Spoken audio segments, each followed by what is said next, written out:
Swedish IKEA.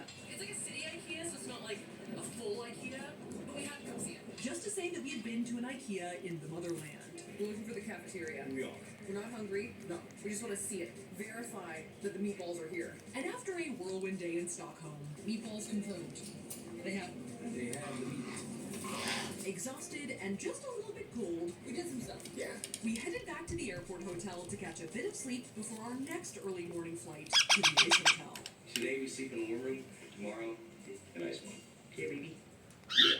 Now, Kiruna is Sweden's northernmost city, and it is also, thankfully, just a few minutes' drive from the Ice Hotel in the small town of Jukkasjärvi. And as you guys well know, we were a few days late to our reservation at the Ice Hotel.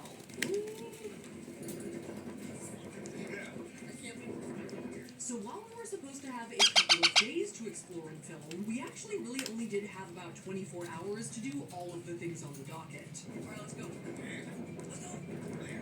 Which meant we had to basically get right off the plane, head to the Ice Hotel, and immediately start filming. So if we seem or look disheveled here at all, we were. Alright. So after a long journey with many twists and turns, we are finally here at the Ice Hotel. It is about noon. We have about 2 hours of daylight left. So we're going to try and show you guys all of the different nooks and crannies of the Ice Hotel campus, and then we'll move into our frozen accommodations. Now, this thing that we've been showing you is the Ice Hotel, but the Ice Hotel Resort is comprised by more than just this one building made of ice and snow. There are actually a lot of buildings. Only a couple of them are literally icy. Some of them are normal, not frozen ones, like the lobby, Which is attached to a cafe in the back, as well as a number of warm rooms or normal hotel rooms that visitors can stay in as well.